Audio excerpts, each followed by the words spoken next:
ኢትዮጵያ የባህር በር ስታገኝ ኤርትራ የሆነችበት ምክንያት ይፈርሳል። ኢትዮጵያ አፍደገ ባህር ምስረኸበት ኤርትራ ዝኾነትሉ ምክንያት ከብቀዩ ዘልጣን ስልቃለች ኤርትራ ኣብ ኢትዮጵያ ብዙሕ ጽልዋ ዘለዋ ሃገር እያ ስልጣን 5-6 መራሕቲ ኢትዮጵያ ንኽቕጽልን ክሓጽብን ጽልዋ ኤርትራ ነይርዎ አፄ ዮሐንስ እንዳሰቡት ሳይሆን ቀርቶ ጣሊያኖች ተስፋፉበትና አፄ ዮሐንስ ከም ዝሓሰብዎ ከይሰለጦም ኢጣልያውያን ብምስፋፍሖም ባሕሪ ነጋሽ ዝበሃልን ቀይሕ ባሕርን ገማገሙን ክሳብ ዘበነ መንግስቲ ሃፀይ ሃይለ ስላሴ ኣብ ትሕቲ ባዕዳውያን እዩ ዝመሓደር ዝነበረ ቀይ ባህር ማለት ቀይሕ ባሕሪ ማለት ብጥንቲ ዝፍለጠሉ ንባዕሉ ባሕሪ ነጋሽ ዝበሃል ነጋሽ ማለት ኣብ ኣኽሱም ዝነበረ ስልጣነ እዩ የባህራችን ጉዳይ ተዘግቶብን እንኖራለን እንዴ ጉዳይ ባሕርና ተዓጽና ክንነብር ግና ተዓጽዎ ዝነብር መንእሰይ የለን ሓቅለና ዓለም ለኻዊ ሕግታት አሎ ታሪክ አሎ መርትዖ አሎ የኤርትራ ህዝብና ኤርትራ እንደ ሀገር የኢትዮጵያ አካል የሚሆኑበትን መንገድ ለማመቻቸት ጥረት የምናደርግ ይሆናል። አሰብ የኢትዮጵያ ነች ያልነው አሰብ የኢትዮጵያ ስለሆነች ነው። አሰብ ና ኢትዮጵያ ዝብልና ና ኢትዮጵያ ስለዝኾነች በኃይል ዝወሰድክሞ በኃይል ክንመልሶ ኢና ስለዚህ ከዚህ ቀደም የሰራነው ስህተት እናርም ቅድሚ ሕጂ ዝፈጸምናዮ ጉድለትና አርሞ አሰብ ንመንጥሎም ዝብል ሓሳብ ከልዕል ጀሚረ ውጊያውን አስመራ ምጽዋ ከረን አሰብ ወስደናል። በፍጹም ሰሜንን በጦርነት አናሸንፍም በሰላም በፖለቲካ መፈታት አለበት በአንድም በሌላ መንገድም ተሸንፈናል ተሳዒርና ተጨፈጨፍ ተዳሂኽና ዓሰመቲና هنبارو የነበረን ዓላማ ፎርሜሽኑ ሳውል ዳሕር የኾነ ማኸላትዩ ለዊስና ሐሳብ ቀርቶ ግማሽ መንገድ ተደረሰ አይሽን ካይዶ ናብ ዓሰብ ፍርቅ መንገድ እኮ አይተበጽሐን 67 ዓመት ተዋጋ ወዲት የት ነው ያለነው 60 ዓመታት ተዋጊና ሕጂ በየለና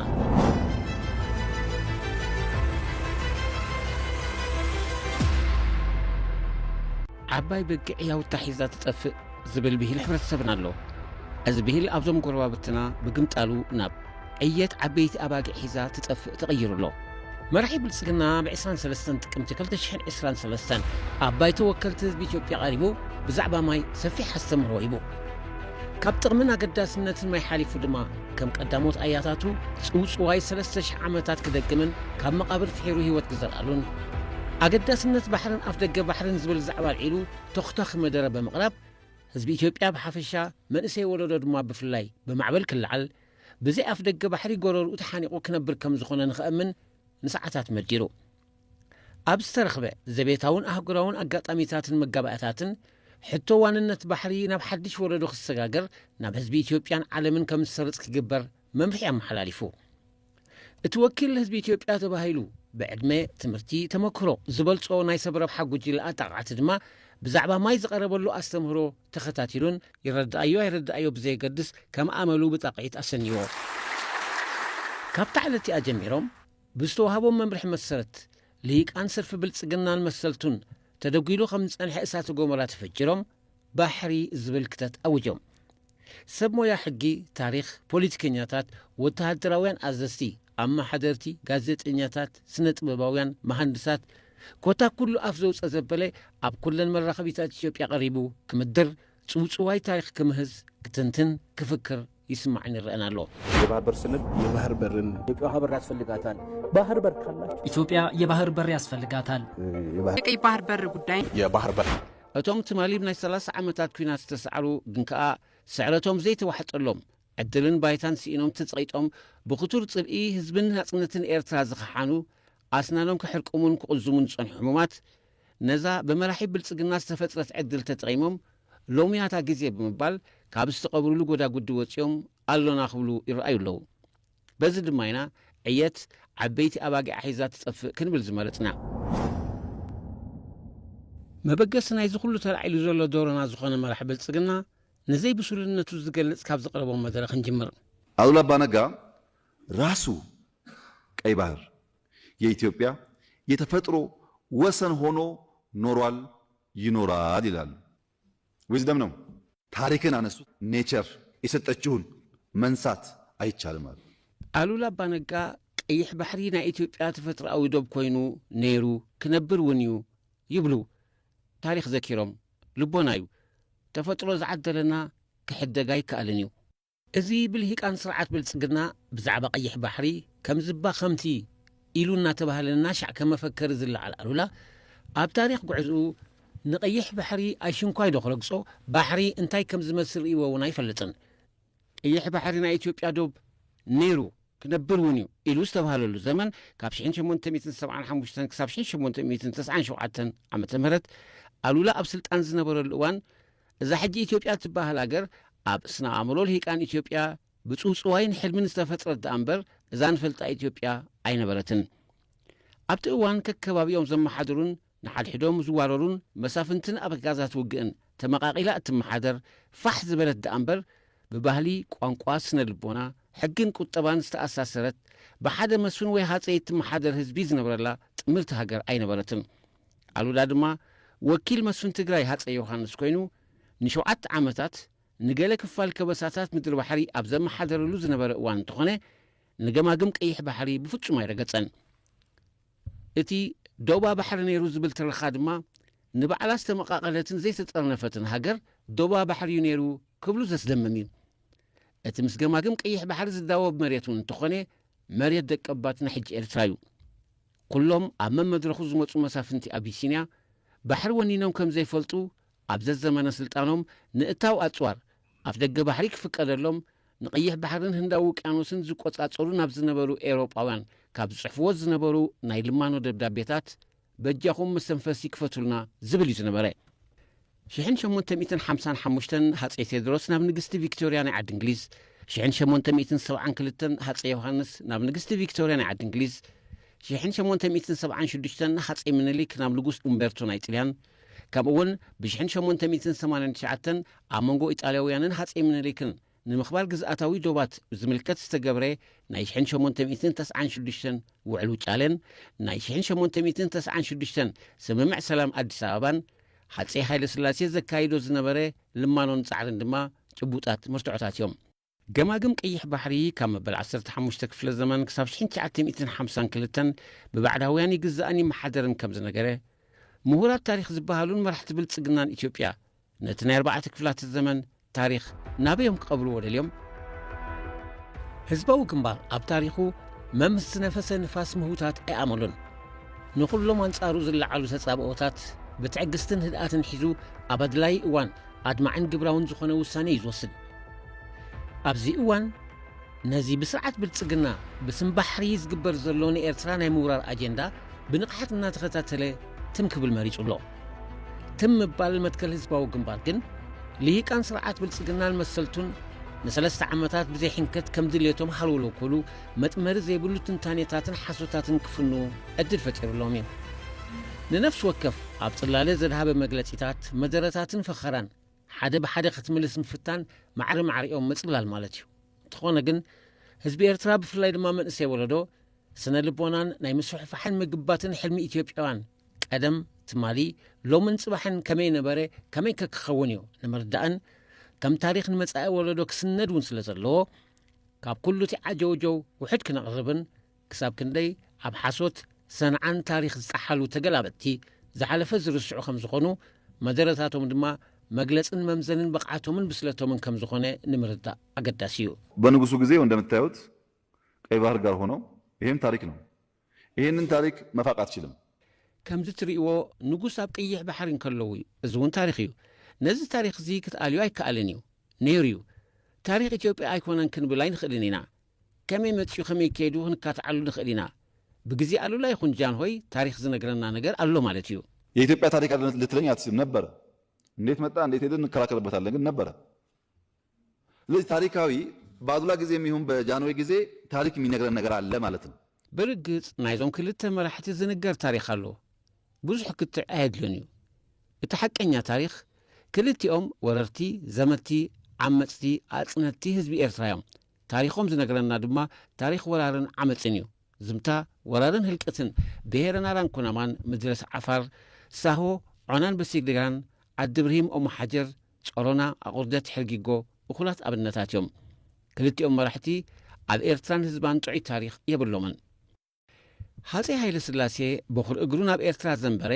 ኣብ ግዜ ፌደሬሽን 1952 ብመንገዲ ራማ ሩባ መረብ ሰጊር እዩ ከምቶም ቅድሚኡ ዝነበሩ መሳፍንትን ሃፀያትን ሃይለ ስላሴ እውን ንኤርትራን ባሕራን ቅድሚኡ ብፍጹም ረጊጹ ኣይፈልጥን ንመሬት ኤርትራን ባሕራን ክረግጽን ን30 ዓመታት ክገዝእን ዝኽኣሎ ባልኾቶም ንረብሖም ክብሉ ንመሰል ህዝቢ ኤርትራ ጓዓፂጾም ብመልክዕ ዘይፍትሓዊ ፌደሬሽን ኤርትራ ምስ ኢትዮጵያ ከም እተሓበር ዝገበሩ ሓያላን ሃገራት እዩ ብፍላይ ድማ ኣሜሪካ ብዓብዩ ድማ ጉጉይ ውሳኔ ውድብ ሕቡራት ሃገራት እዚ ሰነድ ተባሂሉ ቀሪቡ ዘሎ ድማ ብልዑል ደገፍ መንግስታት ኣሜሪካ እንግሊዝ ፈረንሳ ኖርዌይን ካልኦትን ድሕሪ ጎበጣ ብ1955-56 ዝተመስረተ ሓይሊ በዓል ኢትዮጵያ ኣባፅዕ ዝተለዓለ ስእሊ እዩ ብኸመይ መጺኡ ብኸመይ ከይዱ ንዝተባሃለ ድማ ብጎነጽ መጺኡ ብጎነጽ ከይዱ ንጉስ ሃይለ ስላሴ ኣብ ኤርትራ ዘካየዶ ኩናትን ዓመፅን ሓደ ካብ ቀንዲ ጠንቂ ውድቀቱ ከም ዝኾነ ታሪክ የዘኻኽረና እንደው እኔ ብዙ ጊዜ ያው የኤርትራ ጉዳይ እዛም ተወልጄ ስላደኩ ስለማውቀው ዝም ብለህ በችለተኝነት እንደዚህ እየፈለክ የምትረማመድበት አይደለም ጉዳይ ኤርትራ ኣብኡ ተወሊደ ስለ ዝዓበኹም ስለ ዝፈልጦን ስቕኢልካ ብሸለልትነት ከም ድሌትካ ትዕንድረሉ ጉዳይ ኣይኮነን ዓቕሚ ኤርትራ ብዙሕ ሰብ ኣይፈልጦን እዩ ንእሽቶ ሃገር እያ ይበሃል እንተኾነ ኤርትራ ብጣዕሚ ዓባይ ሃገር እያ ኣነ ብዙሕ ግዜ ተዛሪበ ኣለኹ ኣብ ኢትዮጵያ ብዙሕ ጽልዋ ዘለዋ ሃገር እያ ስልጣን 5-6 መራሕቲ ኢትዮጵያ ንኽቕጽልን ከቋርጽን ጽልዋ ኤርትራ ነይርዎ ናይ ኤርትራን ኢትዮጵያን ፖለቲካ ክሳብ ብኸምዚ ዝጸላሎ እዩ 5-6 መሪዎች እድሜ መቀጠልና ማጠር ላይ የኤርትራ እጅ አለበት እና የኤርትራና የኢትዮጵያ ፖለቲካ እንደዚህ የተሳሰረ ነው በቅርብ ጊዜ ታሪካችን ውስጥ ባለፈው 100 ዓመት በምንለው ታሪካችን ውስጥ የኢትዮጵያ መንግስታት መምጣትም ሆነ መሄድ መውደቅም ሆነ መነሳት ቀጥታ ከኤርትራ ጥያቄ አመላለሳችን ጋር ይተያያዥነት አለው ናይ ቀረባ ናይ 100 ዓመት ታሪክና መንግስታት ኢትዮጵያ ናብ ስልጣን ምምጻእን መኻድን ምውዳቕን ምትንሳእን ኣብ ምምላስ ሕቶ ኤርትራ ብእንወስዶ መርገጺ ዝተሓሓዘ እዩ ሃፄ ሃይለ ስላሴ ሕቶ ኤርትራ ንምምላስ ዝተኸተሉ ኣካይዳ ንውድቀቶም ኣስተዋጽኦ ነይርዎ ስርዓት ደርግ ንሕቶ ኤርትራ ዝተኸተሎ መንገዲ እውን ንውድቀቱ ዓብዪ ግደ ተፃዊቱ መንግስቲ ኢህኣደግ ርክብ ምስ ኤርትራ ብምባል ዝተኸተሎ ኣካይዳ ንውድቀቱ ዓብዪ ተራ ነይርዎ ኣብዚ ሕጂ እዋን ምስ ኤርትራ ዘለና ርክብ ሕቶ ሃገራዊ ድሕነት ጥራይ ዘይኮነ ብዛዕባ ወደብ ንልዕል ስለ ዘለናን ብመንፅር ታሪክ እውን ሕቶ ኤርትራ ንምልሰሉ መንገዲ ምስ ህልውናና ዝተሓሓዘ ብምዃኑ ኣብ ግምት ብምእታው ግቡእ እዩ ዝብል እምነት ኣለኒ ከአጠቃላይ ህልውናችን ጋር ተያያዥነት ያለው መሆኑን አሱ ማድረግ ተገቢ ነው የሚል እምነት አለኝ ታሪካችን ውስጥ የኤርትራን ጥያቄ ሃንድል የምናደርግበት መንገድ ምን ያክል ትልቅ ኢምፓክት እንደነበረው አሁን ባለንበት ሁኔታ ኣብ ታሪክና ንጉዳይ ኤርትራ እንገብሮ ኣተሓሕዛ ክሳብ ክንደይ ጽልዋ ከም ዝነበሮ ሎምውን ኣብዚ ዘለናዮ እዋን ኣብ ቅድሜና ናይ ሃገራዊ ድሕነት ሓደጋ አንጸላልዩሎ ቀጥታ ፊታችን ላይ የሚጋርጠው የደህንነት አደጋ አለ እዚ ዝዛረብ ዘሎ ኣገልጋሊ ስርዓት ብልጽግና ዝኾነ ዘይተቐብረ ሬሳ ንሱን መሰልቱን ክፈልጥዎ ዘለዎም ህዝቢ ኤርትራ ሕትኡ ብስርዓታት ኢትዮጵያ ክምለሰሉ ተጸቢዩን ሓቲቱን ኣይፈልጥን ንሕትኡ ባዕሉ ኣብ 1991 መሊስዎ እዩ ኣብዚ ሕጂ እዋን ድማ ንስርዓት ኢትዮጵያ ዝኾነ ዝሓተቶ ይኹን ዝሓቶ ሕቶ የብሉን ዝሓቱን ዘጓዕብዑን ዘለዉ ንሳቶም እምበር ህዝቢ ኤርትራ ኣይኮነን ብኣቶም ዝምለስ ሕቶ ኣይነበሮን የብሉን እውን አዶሊስ ሰምታችሁ ይችላል አዶሊስ ይባል ኤርትራ ውስጥ ያለ ጫፍ ላይ ያለ አለ እሱንም እንደ ኦፕሽን ማየት ይቻላል አዶሊስ አወሽመጥ ኤርትራ ዘላ ከም ሓንቲ አማራጺት ክትርአ ይከኣል ጽዋዕ ዓሰብ ከም አማራጺታት ክርአ ይከኣል ንሕና ናይ ግድን ብዓሰብ ብምጽዋዕ ዝብል መርገጺ የብልናን ንሕና ንደልዮ መተንፈሲ ኣፍ ደገ ጥራይ መራሒ ጎረቤትና ምስላ ትግርኛ ጽቡቕ ተማሂሩ ስለ ዘሎ ነዚ ዝሓልሞ ዘሎ ብምስላ ወለድና ምርዳ ኣይሓይሽ ብላዕ ከይበልዎ ጽብሑሎ ይበለ ይብሉ ቦታትና መን ምስ ቀረበሎም ዳኣዮም ጽብሑልና ዝብሉ ዘለዉ በዝሎ በቲ ሒሸና እናበሉ መሬትን ባሕርን ከማርጹ ኣብ ውሽጥና ኣትዮም ኣዱሊስ ባጽዒዶ ዓሰብ ምባልከ በየን ዘጥረይዎ ድፍረት እዩ ኣብቲ ናብ ኤርትራ ዝጸንሑለን 30 ዓመታት ገና ብግቡእ ዘይተገልጸን ህዝቢ ኢትዮጵያ ዘይፈልጦን ተዓፊኑ ዝነብር ዘሎ በማይታ ሽሓት ዝሃለቐ ሰራዊትን ዋጋ ሚልዮናት ዶላራት ዝዓነወ ንብረትን ድሮ ተረሲዑ ብዛዕባ ጽቡቕ ጌርካ ምዝኽኻር ኣገዳሲ እዩ ዋርያቱ ያልቻለው ንራብ ዋጥማት ተፈራረቀብኝ አሁን የሞት ዕድል ነው የምጠብቀው በራብ እዚህ ተሰቃየን ከደቀማሪ እስከዚህ በእግር ተጉዘን 9 ቀን ጉዞ እቲ ዘገርም ዓሰብ ናትና ኢሎም ይፍክሩ ጽንሕ ኢሎም ከዓ ግድን ብዓሰብ ኣይበልናን ይብሉ ኩሉ ዋንነቶም ኣይነበረን ኣይኮነን ኣይክኸውንን እውን እዩ ከምቲያ ብሓጎታቶምን ኣቦታቶምን ባሕሪ እናበሉ ብልማኖ ዝሓለፉ ናይዚኦም ዕድል እውን ካብ ናቶም ዝፍለ ኣይኮነን አሁን ባለው ስሜት ልናርቀው እንችላለን እንግዲህ እምነታችን ትግራይ የሚናገረው አፋር የሚናገረው ምናምን ህዝቡ እንደምታውቁት ያው አንድ ህዝብ ነው ምግባችን እንጀራ በወጥ ነው ዘፈናችን ሁሉ ነገር አንድ ነው በዚህ ዘሎ ስምዒታት ክንረሓቆ ንኽእል ኢና ትግራዋይ ዝዛረቦ ዓፈር ዝዛረቦ ሓደ እዩ ሓደ ህዝቢ እዩ ምግብና እንጀራ ብፀብሒ እዩ ደርፍታትና ሓደ እዩ ኩሉ ነገር ሓደ እዩ በቀላሉ መመለስ ይቻላል እዚ ዝጥቀስ ዘሎ ዕሸላዊ ኣብነታትን መግለጽታትን እዩ መንነት ሓደ ህዝብን ሃገርን ብፀብሕን ጣይታን ብደርፍን ሳዕስዒትን ክትገልጽን ክትተኣሳስርን ምፍታን ድማ ድንቁርና እዩ ህዝቢ ኤርትራ ብስነ ልቦና ዝተጠምረ ኤርትራዊ መንነት ክብሪ ታሪኽ ሕጊ ኣለዎ ኩሉ ኤርትራዊ ድማ ብመንነቱን ስለ ባንዴርኡ ብዝኸፍሎ ዋጋን ጅግንነትን ይልለ ብሃገሩ ምካሕ ሓድነቱ ኣብ ዋጋ ዕዳጋ ዘየእቱ ብሕጊ ስነ ምግባርን ባህልን እንዳባትም ኣዚዙ ሃይማኖታቱ ኣኽቢሩ ተሓቋቂፉን ብሓባር ተኸባቢሩን ዝነብር ንመሰሉ ኣብ ዋጋ ዕዳጋ ዘየእቱ ህዝቢ እዩ ስርዓት ብልጽግና ግን ንኢትዮጵያ ከም ሓንቲ ኣካል እኳ ከዋሃድ ኣይከኣለን ብቀቢላ ብሄር ወገን ቋንቋ ዝኸፋፍል ወራር ዓመፅ ክሕደት ጭካኔ ዝሕላገሱ ስርዓት እዩ ብጥዑም ዘረባን ምህዞን ድማ ንባህሊ ቋንቋ ሕግን ስነ ልቦናን ህዝብታት ክትሓናፍጽ ዝከኣል ኣይኮነን እድም ሕጂውን እኮ ነጊርና የምኔርና ኢና ኣዴታትኩም ጎፈሬ ስንተራ ኣዴታትና ሸሊል ዝቁነና ንስኻትኩም ጎንደር ጎጃም ሽዋ ዝዓድኹም ፃና ዝቐላይኩም ኣባይ ጸሊም ዝርባኹም እንተ ንሕና መረምላይ ዝዓድና ጋሽ ባርካ ዓሰባ ጻዕዳ ዝርባና ቀይሕ ባሕሪ ዝሕላገትና ደቂ ኤረይ ደቂ ኣስመራ ጻዕዳ ኢና ንስኻትኩም ዓድኹም ኣለኩም ንሕና ዓድና ኣለና ኣይትቀንዘው ትሰንዘው ኢልና የምኔርና ኮ ኢና ይብላ ኣለኹ ሁለተኛው ደግሞ የመሬት ልውውጥ ነው ይሄ ዓለም አቀፍ ልምምድ ነው እቲ ካልእ ድማ ናይ መሬት ምልዋጥ እዩ እዚ ዓለም ለኻዊ እዩ ኣብ ዓለም ዘሎ ተመክሮ እዩ እንካን ሃባን እዩ ዓለም ላይ ያለ ኤክስፒሪየንስ ነው ጊቭ ኤንድ ቴክ አለ ዓለም ላይ አጉል ህልም ነው ይሄ አጉል ህልም ነው ሀገራት መሬት ሲፈልጉ ለመሬት ሲጋደሉ ነው እንጂ መሬት ጥንትና አላስካና ምናምን ተሸጠዋል አጉል ህልም እዩ ቀደም በዓል አላስካ ተሸጠኔን ኣብቲ ዘመንቲ ሕጂ ኣብቲ ዘመንቲ የለናን ሃገራት መሬት ደልዮም ክቃተሉን መሬትና ሃቡና ክብሉ እንዳኣንበር መሬትንኩም ዝብል መንግስቲ ክመጽ እዩ ዝብል እምነት የብለይን እዚ ድማ ካብ ሰማይ ዝረሓቐ ተራ ሕልሚ እዩ ተስፋ ግበሩ ናይ ሃገር ሽግር ከም ሓደ ኣማራጭ ጌርካ ምቕራብ ነቲ ሽግር ኣትሒትካ ምርኣዩ ተስፋ አድርጎ ለብሔራዊ ችግር እንደ አንድ አማራጭ አድርጎ ማውራት አጠቃላይ ችግሩን በጣም በወረደ ደረጃ መመልከት ማለት ነው መራሒ ብልጽግና ኣፍ ደገ ባሕሪ ንምውናን ዘንቀዶ ተኽታኺ መደረታት ካብ ደቂቕ ናብ ደቂቕ ዝቀያየር እዩ እኔ አሁን አቅም የለኝም ልጆቼ ይሰሩታል ኣነ ሕጂ ዓቕሚ የብለይን ደቀይ ትግብርዎ ሕጂ ቀይሕ ባሕሪ ትንክፍ ወይለኻ ኣነ ዓቕሚ የብለይን ደቀ የምጽዎ ሕጂ ኣይከኣልን ማለት ጽባሕ ኣይከኣልን ማለት ኣይኮነን አሁን አይቻልም ማለት ነገ አይቻልም ማለት አይደለም እዚ ኣያታ ናይ መወዳእታ መልእኽቲ ቅድሚ ሕጂ ዝሓለፉ ስርዓታት ኢትዮጵያ ብሓይሊ ፈቲኖም ኣይከኣሉን ስዕረቶም ግን ኣይተቐበሉን ኣይኣመኑን እቲ ዝፈሸለሉ ሕልሚ ሓይሊ ኣብ ዝረኽብሉ እዋን ይተዓወቱ ኣይተዓወቱ ክፍትኑ ምዃኖም እዩ ዝነገረና ዘሎ ከጠላቱ ጋር የሚደባለቅ የጠላት አንገት ኩሎም ዝሓለፉን ዘለውን ስርዓታት ኢትዮጵያ መፍትሒ ውሽጣዊ ሽግራቶም ንኤርትራ ገንሸል ምግባር እዩ ባሕሪ ድማ እታ ኩሉ ኢትዮጵያዊ ክትጠብነላ ትኽእል እያ ዝብልዋ መረሳሰኒትን መላዓሊትን ውሽጣዊት ስምዒት ኢትዮጵያውያን እያ ኢሎም ይኣምኑ ነፍሲ ወከፍ መራሒ ሰንከልከል ኣብዘት ዝበለሉ ባሕሪ እትብል መጣልዒት ካርታ ካብ ማሕፍሉ ይምዝዝ ንገለ ካብቲ ሕሉፍ ጭሮሕታት ስርዓታት ኢትዮጵያ ንምዝኽኻር ስርዓት ንጉስ ሃይለ ስላሴ ቀይ ባህር የኛ ነው ቀይሕ ባሕር ናትና ኢሉ ስርዓት ደርግ ቀይ ባህራችን በደማችን ቀይሕ ባሕርና በደምና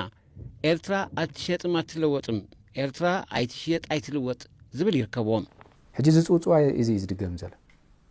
እቲ ሕጂ ምልከተና እዩ ዝበሃል ዘለውን ሓደ ኣብ ዝሓለፈ 100 ዓመታት ኣብ ናይ ኢትዮጵያ ታሪክ እንተርኢናዮ ኢትዮጵያ ኦክሲጅን ክሓፅራ ከሎ ከም ሃገር ባሕሪ ምፅያ ኦክሲጅን ትወስድ እዚ ሕጂ ኣብ ኢትዮጵያ ዘሎ ካብ ውድቀት ቀዳሞት ኣያታቱ ዘይመሃር ዝደንቆረ ስርዓት እዩ ኣብ ሓጎታቱን ኣቦታቱን ዝላደዩሉን ዝቐበፅዎን ባሕሪ ክብሉ እናተሰሓጉ ከይተዓወቱ ናብ ናይ ሓዋሩ ዓለሞም ዝተፋነውሉ ዛዕባ ኣልዒሉ ነታ ብብሄራትን ሃይማኖታትን ተተፋኒና ብክልላት ተመቓቂላ ብፈትሊ ተላጊባ ብኩናትን ደርቅን ህዝባ እናበልዐት ሎሚ ዶ ጽባሕ ትበናጠስ እናተባህለት ብክንደይ ክንክን ትኸይድ ዘላ ዝተመናንህት ኢትዮጵያ ንምድሓንን ዕድመ ስልጣኑ ንምንዋሕን ቀይሕ ባሕሪ ኣፍ ደገ ባሕሪ ዝብል ኣጀንዳ በጊሱ በቲ ስሱዕን ገባትን ባህርያቱ ከስፋሕፍሕን ንዞባና ናብ ዓውደ ኩናት ንምቕያሩ ንህዝቢ ኢትዮጵያ ናብ ቅድሚ ሕጂ ዝሃለቐሉ ናይ 30 ዓመታት ኩናት ንምሽማሙ ብስም ባሕሪ ኣይተሓዙን ይብል ኣሎ እቶም ዓበይቲ ኣባጊዕ ድማ ኣስርተ ዕየት ተኸቲሎም ብናይ ሓሶት ትረኻታትን መግለፂታትን ህዝቦም ኣብ ምንድንጋር ተጸሚዶም ሆ ክብሉ ንዕዘብን ንሰምዕና ኣለና ሓደ ኣባል ሓይልታት ምክልኻል ኤርትራ ንህሉ ኩነታት እዛ ብብልጽግና እትመሓደር ዘላ ናይ ዘመንና ኢትዮጵያ ከም ብዘይ መኽደና መቕሎ ዝቕሎ ዘሎን ጣጢዕ ክብል መሲልዋ እስከ ንገለ ካብቲ ኣብዚ እዋን ብልሂቃን ኢትዮጵያ ዝቐርብ ዘሎ ጽውጽዋይ ሓደ ብሓደ ንርአ ኢትዮጵያ ከጥንት ዘመን ጀምሮ የቀይ ባህር የባህር መስመር ተጠቃሚ እንደነበረች በርካታ መረጃዎች ያመለክታሉ ከዚህ አለፍ ሲል ኢትዮጵያ ካብ ጥንቲ ጀሚራ ተጠቃሚት መስመር ቀይሕ ባህር ከም ዝነበረት ዝሕብር መረዳእታታት ኣሎ ብተወሳኺ ካብ ጥንቲ ምንቅስቃስ መራኽብ ንግዲ ኢትዮጵያ ኣብ ቀይሕ ባህር ጣይ ዝተሓጽረ ይነበረን ብፍላይ ህዝቢ ደቡብ ኢትዮጵያ ብህንዳዊ ውቅያኖስ ብመስመር ብመራኽብ ይነግዱ ከም ዝነበሩ ታሪክ ነግረና ሪቻርድ ፓንከርስ ዝተፈላለዩ ጸሓፍቲ ታሪክ ብምጥቃስ كم زغلصو حزب ኢትዮጵያ በኪስማዮ በርበራ ሞቃዲሾ ጥሪት ቡን ስንሓር ማዝን ከርበን ንዕዳጋ የቅርቡ ከም ዝነበሩ ኢትዮጵያ ካብ ቀይሕ ባሕሪ ክሳብ ህንዳዊ ውቅያኖስ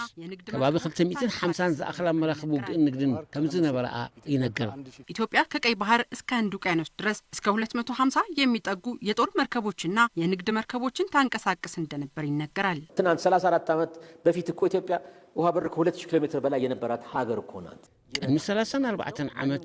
ኢትዮጵያ 2000 ኪሎ ሜትር ኣፍደገ ባሕሪ ዝነበራ ሃገር እኮ እያ ዓለም ለምለኻዊ ሕጊ እውን ይሕግዘና እዩ ዝኾነ ጎረቤት በሮሮና ሓኒቑ ኣይሕልፍን የክብለና መሰል ይብሉ ኢትዮጵያ ዝነበረ 4000 ዘመናት ከአክሱም ስልጣኔ ጀምሮ ኢትዮጵያ ካብ ስልጣኔ ኣክሱም ቅድሚ 4000 ዘመናት ጀሚሩ ሓያል ሓይሊ ባሕሪ ዝነበራ ምስ መራሕቲ ስልጣኔታት ህንድን ንግስነት ሮማን እናተሓጋገዘት ብዙሕ ሰርሐት ወናኒት ብዙሓት ወደባት ዝነበረት ሃገር እያ ህንድ ውቅያኖስን አትላንቲክን አልፈን ምንታወቅ የገዛን ያስተዳደርን ህንዳውን አትላንቲካውን ውቅያኖሳት ሓሊፍና ዝገዛእና ዘመሓደርና ንሓንቲ መርከብ መሰጋገሪ መውፂ ምስአና ሞራላዊ ውድቀት እዩ 60 ኪሎ ሜትር ላይ አፋፉ ላይ ተቀምጣ የኔ ነበር በሚል ትዝታዊ ኣብ 60 ኪሎ ሜትር ጫፍ ተቐሚጥና ናትናይ ነይሩ ብዝብል ብዝኽሪ ንትማሊና ናፈቕና ክንነብር ተወሲኑልና ነይሩ ቀይሕ ባሕሪ ካብ ዕዳ ናብ ሃብቲ ክቅየር ኣለዎ መሸጋገር አለበት ማለት በ60 ኪሎ ሜትር ርቀት ላይ ወይም በ40 ኪሎ ሜትር ርቀት ላይ ከቀይ ባህር ካብ ቀይሕ ባሕሪ 64 ኪሎ ሜትር ርሕቅና ኣብ ዓለም ከይነግድን ሃብቲ ባሕሪ ከም ዘይንጥቀምን ገይሮምን ኣለዉ አድርገውናል እኔ የህግ ምሁር አይደለሁም ግን በዓለም ላይ ያለ ከማያቸው ናይ ሕጊ ምሁር ኣይኮንኩን እንተኾነ ኣብ ዓለም ከም ዝርእዮ ኡጋንዳ ኣፍ ደገ ባሕሪ የብሎምን ብኸመዮም ኣፍ ደገ ባሕሪ ዝጥቀሙ ምስ ታንዛንያን ኬንያን ብምስምማዕ እዮም ዝጥቀሙ ኣነ ክድምድመንካ ዝደሊ ሱሳድዩ 10 ኪሎ ሜትር ርሓቕ መሬትካ ኣይኮነን ባሕሪ ይኹን ወደብናትካ ኣይኮነን ንዘይናትካ ብግዲ ክወስዶ እንተኢልካ ሓያል እንተኾንካ ክትወስዶ ትኽእል ኢኻ ባህሩ ያ ወደቡ ያንተ አይደለም ያንተ ያልሆነውን በግድ ወስዳለው ካልክ ኃይለኛ ከሆንክ መውሰድ ይችላል ኃይሉ የተቋቋመው እንግዲህ በ1948 ዓመተ ምህረት ነው ቅድም እንዳልኩ እንግዲህ ከራስ ካሳል እስከ ራስ ዱሜራ ያለው ኃይል ባሕሪ ዝተመስረተሉ ብ1948 ዓመተ ምህረት ብግእዝ ማለት ብ1955 እዩ ካብ ራስ ቄሳር ክሳብ ራስ ዱሜራ ከባቢ 2000 ኪሎ ሜትር ብመርከብ ይሕሎ ነይሩ እዚ እዩ ተሓቂ አቢሲኒያ በዘይካቲ ካብ ሳልሳይ ክሳብ 7ይ ክፍለ ዘመን ድሕሪ ልደተ ክርስቶስ ኣብ መንጎ ስልጣኔታት ኣድሉስን ንግስነት ኣክሱምን ዝነበረ ቁጠባዊ ባህላውን ንግዳውን ምትእስሳርን ንጥንታዊት ወደብ ኣድሉስ ከም ኣፍ ደገ ባሕሪ ምጥቃምን ከምኡውን ብጉልባብ ፌደሬሽን ካብ 1952 ክሳብ 1991 ን30 ዓመታት ጥራይ እንተዘይኮይኑ ኣብ ታሪክ አቢሲኒያ ባሕርን ኣፍ ደገ ባሕርን ብኢትዮጵያውያን ተወኒኑ ኣይፈልጥን ቅድሚ ኣሽሓት ዓመታት ብዘመነ ኣክሱም ወነንቲ ሓያል ሓይሊ ባሕርን መራኽብ ንግድን ኔርና ዝብል ትረኻ ጭብጥታትን መርትዖታትን የብሉን ካብ ጽጽዋይ ዝሓልፉን ኣይኮነን ኩሎም መሳፍንትን ሃፀያትን አቢሲኒያ ተጠቃምነት ኣፍ ደገ ባሕሪ ንኽረኽቡ ንህንዳዊ ውቅያኖስን ቀይሕ ባሕርን ዝቆጻጸሩን ዝነበሩ ኤውሮጳውያን ብፍላይ ድማ እንግሊዝን ፈረንሳን ጣልያንን ኣብ ምልማን ከም ዝነበሩ ሰነዳት ታሪክ ይሕብሩ አፄ ዮሐንስ እንዳሰቡት ሳይሆን ቀርቶ ጣሊያኖች ተስፋፉበትና ባህረ ነጋሽ የተባለው ቀይ ባህርና ዳርቻው አፄ ዮሐንስ ከም ዝሓሰብዎ ከይሰለጦም ኢጣልያውያን ብምስፍሕፍሖም ባህረ ነጋሽ ዝበሃል ቀይሕ ባሕርን ገማግሙን ክሳብ ሃፀይ ሃይለ ስላሴ ዘመነ መንግስቲ ኣብ ትሕቲ ባዕዳውያን ዝመሓደር ዝነበረ በዞም ልሂቃን ንሰምዖ ዘለና ታሪኽን ሓተታን ዘስደምም እዩ ነቲ ታሪኽ እውን ብንጹር ኣይፈልጥዎን ክፈልጥዎ እውን ኣይደልን እዮም ቡን ባዕላት ልበስ ከም ዝበሃል ንሕልሞምን ምኞቶምን ነቲ ባዕሎም ዝሃነፅዎ ሓሶትን ፅውፅዋይን ከም ሓቂ ተቐቢሎም ኣብ ኣእምሮኦም ኣስሪፆም ነብሶም እናተዓሻሸው እዮም ዝነብሩ ሓቀኛ ታሪኽን ዝጭበጥ መርትዖታትን ስለ ዘይብሎም ንሓድሕዱ ዝገራጮ መብርሂታት ይሂቡ ታሪኽ ዝሃበናን ብተፈጥሮ ዝረኸብናዮን ባሕሪ ነጋሽ ዝበሃል ቀይሕ ባሕሪ ኣብ ግዜ ሮማውያንን ግሪኽን ሓያል ሓይሊ ባሕሪ ነይሩና ንህንዳውን ኣትላንቲካውን ውቅያኖስ ሓሊፍና ዘመሓደርና ክሳብ 60 ኪሎ ሜትር ሓንፂፆም ካብ ባሕሪ ፈልዮምና ይብሉ ኣለዉ እንተኾነ ብተፈጥሮ ይኹን ብታሪኽ ዝተዓደሎም ባሕሪ ኣይነበሮምን የብሎምን እውን ንድሕሪት ተመሊስና ታሪኽ ምስ ንደስስ ነዚ ዝበሃል ዘሎ ሃለውለው ዘነፅር ሓቀኛ መልሲ ንረክብ ኣብ መወዳእታ 7ይ ክፍለ ዘመን ምስ ምእታዊ ፐርሻውያንን ዓረብን ናብ ቀይሕ ባሕርን ምቁፅፃር ደሴታት ዳህላክን እቲ ኣብ ገማግም ቀይሕ ባሕርን ማእከላይ ከበሳን ዓንቢቡ ዝነበረ ስልጣኔታትን ንግስነታትን ኣዙሊስን ኣኽሱምን ዘብቃዓሉ መድረኽ እዩ ንግስነት ኣኽሱምን እንተኾነ ድሕሪ ውድቀቱ ብፐርሻውያንን ዓረብን ተደፊኡ ሓንሳብ ንደቡብ ምሳን ቆልቆለ ዳግማይ ናብ ገማግም ቀይሕ ባሕሪ ኣይተመልሰን ካብ ውድቀት ኣኽሱም ብ8ይ ክፍለ ዘመን ክሳብ መወዳእታ መበል 13 ክፍለ ዘመን ድማ ምዕራባዊ ቆላታት ገለ ክፋል ማእከላይ ከበሳን ምብራቃዊ ቆላታትን ናይ ሕጂ ኤርትራ ኣብ ትሕቲ ምምሕዳር ንግስነት ቤጃዩ ዝነበረ ካብ መበል 16 ክፍለ ዘመን ገማግም ቀይሕ ባሕሪ ኣብ ትሕቲ ግዛት ኢምፐራጦርያ ኦቶማን ቱርኪ ምዕራባዊ ቆላታት ናይ ሕጂ ኤርትራ ድማ ኣብ ትሕቲ ንግስነት ፉንጀ ከም ዝነበረ ታሪኽ ይሕብር እዞም ብተፈጥሮ ይኹን ብታሪኽ ባሕሪ ነይሩና ዝብሉ ዘለዉ ኣባላት ስርዓት ብልጽግና ብድብድቡ ነይሩና እንተዘይኮይኑ ግዜን ቦታን ብንጹር ኣይገልጹን ከማገላልጾም ቀይሕ ባሕሪ ባሕሪ ነጋሽ ዝበሃል እንተደኣ ነይሩ ነቲ ካብ ጥንቲ ባሕሪ ነይሩና ዝብልዎ ፅውፅዋይ ብቓላቶም የፍሽሉ ኣለዉ ባሕሪ ነጋሽ ማለት ምድሪ ባሕሪ ናይ ሕጂ ኤርትራ ስለ ዝኾነ ታሪኽ ከም ዝሕብሮ ቀይሕ ባሕሪ ባሕሪ ኤርትራ ጸኒሑ ድማ ቀይሕ ባሕሪ ማሮሶ ከም ዝበሃል ደኣ እምበር ካልእ መፀውዒ ነበሮን ነቲ መጥመሪ ዘይብሉ መግለፂታቶም ዝምልከት ክሕተት ዘለዎ ግን ካብ ጥንቲ ክንድቲ ዝተተንተነ ካብትን ሓይልን መዓት ዘመን ነይርዎም ኢትዮጵያ ትበሃል ዱባታት ዝተነፀረ ሃገር ነይራ ድያ ካብ መዓት ዘመኒ ኢትዮጵያ ዝብል ስያመ ዝተዋህባ እዚ ኩሉ ሃብትን ሓይልን ነይርዋ እትብሉና ዘለኹም ሃገር ዘመሓደረ ዝገዝአ ንጉስ መስፍን ወይ ሃፀይ መን ይበሃል ነዘን ኩለን ዝተጠቐሳ ብዝሒ መራኸቢ ውግእን ንግድን ዝመርሕን ዝኣልን ዝነበረ መን እዩ ኣስማተን መራኸቢ መን ይበሃላ ኣበይ ከኣተዋ እዚ መልሲ ዝርከቦ ኣይኮነን ሓቀኛ ታሪኽ ኢትዮጵያውያን ቀይሕ ባሕሪ ዝረገጽዎን ብሓይሊ ዝወነንዎን ድሕሪ ጎበጣ ኤርትራ 1952 ብመልክዕ ፌደሬሽን እዩ ንዝተወሰነ ዓመታት ንቀይሕ ባሕሪ ተቆጻጺሮም ከም ዝነበሩ ናይ ቀረባ ታሪኽ እዩ እቲ ነይሩና እናተባህለ ዝንየትሉ ሓይሊ ባሕሪ ኢትዮጵያ ድማ ብደገፍ ሓያላን ሃገራት ብ1955-56 ተመስሪቱ ክሳብ ዕለተ ውድቀቱ 30 ዝኣኽላ መራኸቢ ውግእ ከም ዝነበርኦ ንሳተን ድማ ኣብ ስርሒት ፈንቅል ከም ዝዓነዋ ሓይሊ ባሕሪ ኢትዮጵያ ድማ ኣብ 34 ዕድሚኡ ብ1990 ከም ዘኽተመ ይፍለጥ እቶም ብበርበራ ኪስማዮ ሞቃዲሾ ይነግዱ ነይሮም ዝተባህሉ ህዝቢ ደቡብ ኢትዮጵያ ኣብ ዝነግድሉ ዝነበረ እዋን እዘን ዝተጠቐሳ ወደባት ናይ መን ነበራ ስለምንታይ ከእቲ ንግዲ ተቋሪጹ እተን ወደባት ንመን ተገዲፈን ወይ ብመን ተመንፂለን ሕጂ እውን ትሕቶታት መልሲ ዝርከቦ ኣይኮነን ነተን ናትናየ ነይረን ንጥቀመለን ነርና ንመሓድረን ነርና ዝተባህላ ሃገራትን ወደባትን ስለምንታይ ሕጂ ናብአን ዘየተኮሩ ወይ ናትናየ ንብፅሓናየን ዘይበሉ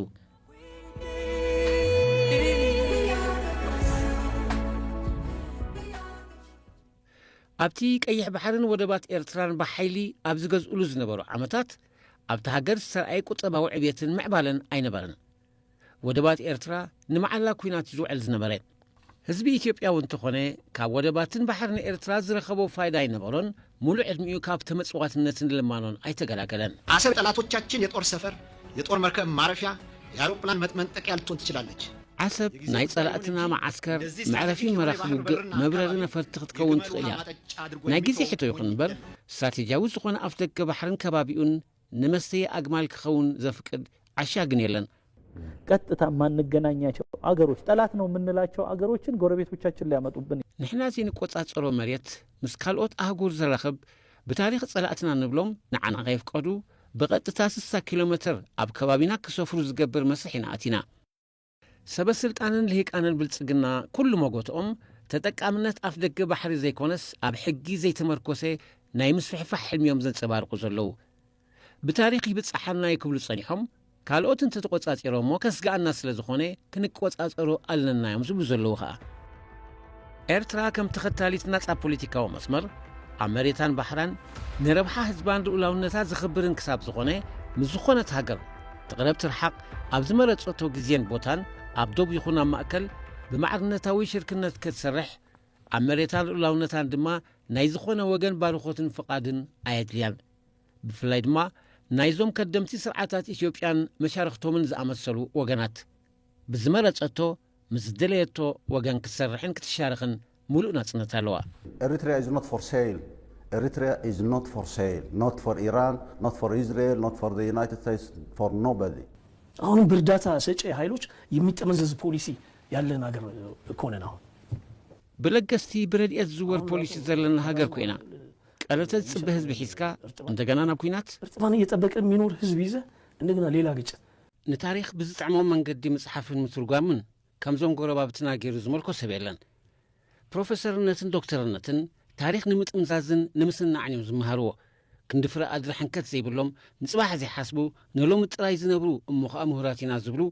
بزي قدب كوتتو ناي بحق زتحساسبيو حجون تصوصو يقصل قاي بحر مالت قاي بحر قالوا تجي سيامي وراسو بحر النجاشي ነው የሚባለው ቀይሕ ባሕሪ ማለት እትስሙን ባዕሉ ባሕር ነጋሽ ዝባሃል ብጥንት ዝፍለጠሉ ነጋሽ ማለት ኣብ ኣኽሱም ዝነበረ ስልጣኔ እዩ ኣኽሱም ድማ ካብቶም ኣብቲ ከባቢ ዝነበሩ ሰለስተ ሓያላን ሓንቲ ያ ዝነበረት ነገራቶች አንዷ ነበረች ኣኽሱም ኣብዚ ድማ ማይ ዘይጣዕመ ታሪኽ ነው ቀይሕ ባሕሪ ባሕር ነጋሽ ዝባሃል ዝነበረ ይብለና ሎ ፕሮፌሰር አደም ከማል ባሕር ነጋሽ ድማ ኣብ ኣኽሱም ዝነበረ ስልጣኔ ከም ዝኾነ ገሊጹ ነዚ ዝምቡዕ መግለጺ ምሁር ኢትዮጵያዊ ምሁራዊ መልስና ቀይሕ ባሕሪ ማለት ባሕር ነጋሽ ማለት ኣይኮነን ነጋሽ ወይ ድማ ባሕር ነጋሲ ማለት ኣብ ማሕዳሪ ወይ ገዛኢ ገለ ክፋል ከበሳታትን ክሳብ ባጽዕ ዝርጋሕ ዝነበረ ምድሪ ባሕሪ ናይ ሕጂ ኤርትራ ደኣምበር ናይ ኣኽሱም ስልጣኔ